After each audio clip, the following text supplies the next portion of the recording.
나는 그리스도를 얻고 그분 안에 머물려고 모든 것을 해로운 쓰레기로 여기노라. 알렐루야. 주님께서 여러분과 함께 또한 사제의 영과 함께 루카가 전한 거룩한 복음입니다. 주님 영광 받으소서. 그때 예수님께서 제자들에게 말씀하셨다. 나는 세상에 불을 지르러 왔다. 그 불이 이미 타올랐으면 얼마나 좋으랴. 내가 받아야 하는 세례가 있다. 이 일이 다 이루어질 때까지 내가 얼마나 짓눌릴 것인가. 내가 세상에 평화를 주러 왔다고 생각하느냐? 아니다. 내가 너희에게 말한다. 오히려 분열을 일으키러 왔다. 이제부터는 한 집안에 5 식구가 서로 갈라져 3사람이 2사람에게 맞서고 2사람이 3사람에게 맞설 것이다. 아버지가 아들에게, 아들이 아버지에게, 어머니가 딸에게, 딸이 어머니에게, 시어머니가 며느리에게, 며느리가 시어머니에게 맞서 갈라지게 될 것이다. 주님의 말씀입니다. 그리스도님 참여합니다. 앉으십시오. 참 예수님, 오늘 복음의 말씀에 예수님께서는 세상에 불을 지르러 왔다고 말씀하시고 또 당신이 받아야 하는 세례가 있다고 말씀하시고 오히려 평화를 주러 온 것이 아니라 분열을 일으키러 왔다고 말씀하십니다. 그리고 사랑하는 가족들이 서로 맞서게 될 것이다. 이것은 정말로 주님의 말씀에, 이 말씀은 우리를 도전하는 말씀이에요. 어떠한 하느님의 말씀은 우리를 위로하는 말씀이 있지만, 우리를 격려하는 말씀이 있지만, 이것은 칼날과 같은 말씀이에요. 왜 주님께서는 왜 이렇게 고통스러운 말씀을 우리에게 주실까? 불이 타려면, 나라는 어떤 나무에 불이 붙으려면 불을 붙는 것은 고통스러운 일이죠. 생나무가 불이 붙으려면은 그 안에 있는 송진이라든지 수지라든지 그런 것들이 그 안에서 지글지글 타면서 나옵니다. 예수님이 받아야 하는 세례, 그는 요르단강에서 세례자 요한에게 받은 세례를 의미하는 것이 아니라 당신이 앞으로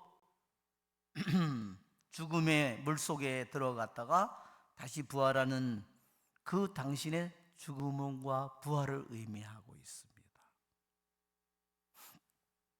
이번에도 성령 세미나를 우리들이 본당에서 하고 있는데 어떤 사람은 자기 자신이 드러나는 것을 원치 않습니다. 언제 그러면 자신이 드러나기를 바랄까요? 죽을 때 드러나겠죠. 그때는 이미 늦은 겁니다. 자기의 인생이 지금이라고 하는 시간은 나에게 주어진 시간이지만 죽음의 시간은 나에게 주어진 모든 기회와 모든 가능성이 완전히 사라지는 순간입니다. 그때는 뭐만 드러날까요? 내가 할 수 있었는데 하지 못한 것만이 드러나게 될 것이고 나의 욕망과 나의 악습만이 드러나게 될 것입니다. 주님께서는 우리들 안에 나쁜 것이 있다면 그 모든 것들이 분열을 일으키든 반대가 오든 불이 붙는 것이든 그 모든 것들이 낱낱이 드러나야 됩니다. 여러분 한번 생각해 보십시오. 예수님의 12제자 중에 완벽한 제자는 단 한 명도 없었습니다. 다 많은 문제를 가졌죠. 그런데 그 중에 유다가 있습니다. 여러분, 예수님이 십자가에 못 박힌 순간에도 12명의 제자 중에 11명이 십자가에서 도망을 쳤어요. 그러나 유다는 다릅니다. 유다는 물론 예수님을 배신했기 때문에 다르죠. 유다는 자기의 많은 문제가 있는데 그걸 드러나기를 원하지 않았습니다.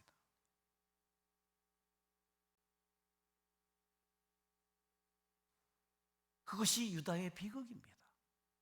여러분, 십자가에 못 박힌 순간에 양쪽에 못 박힌 두 강도를 한번 생각해 보십시오.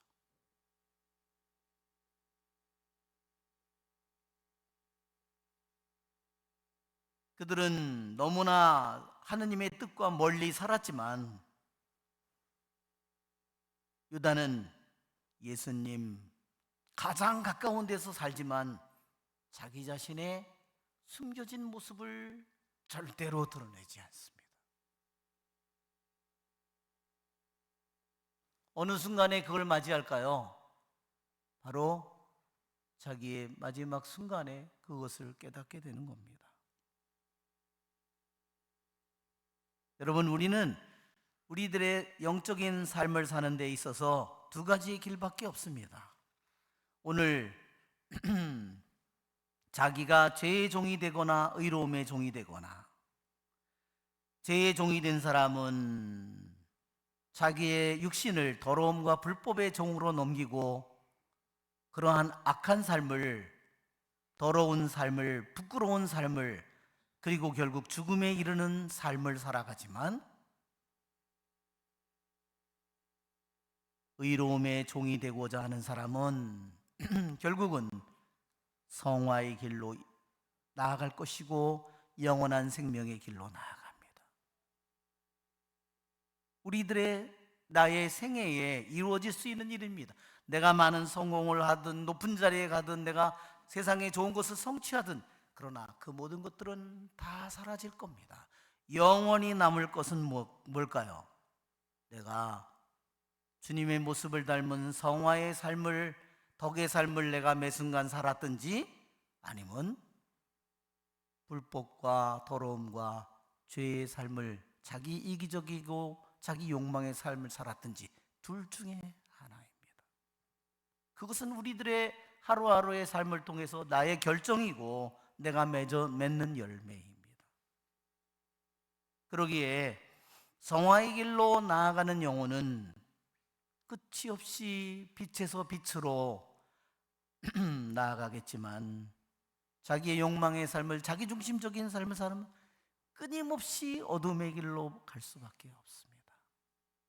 그래서 우리는 자기 자신의, 내 자신이 살아있는 동안에, 내 자신이 하루라도 내 정신이 멀쩡할 때 내 자신이 속속들이 드러나도록 기도해야 됩니다.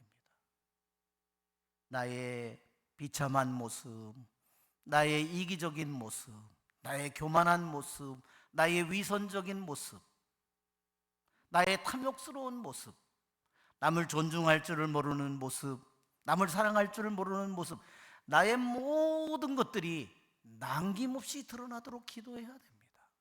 그렇지 않는 사람은 자기가 남들보다 나은 점만을 내세우면서 끊임없이 남을 얕보고 그러면서 자기를 위로하는 겁니다. 그것은 진정한 위로가 아닙니다.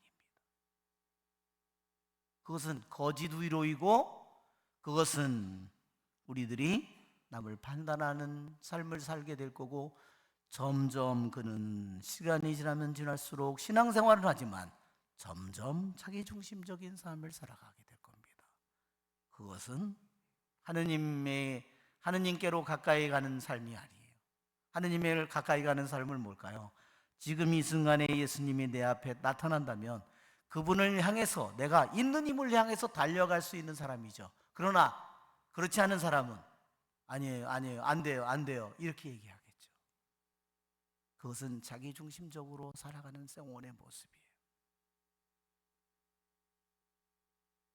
왜 그럴까요? 자기의 전부를 그분에게 바치지 않는 겁니다. 자기 자신이 첫째입니다. 자기의 삶을 사는 겁니다.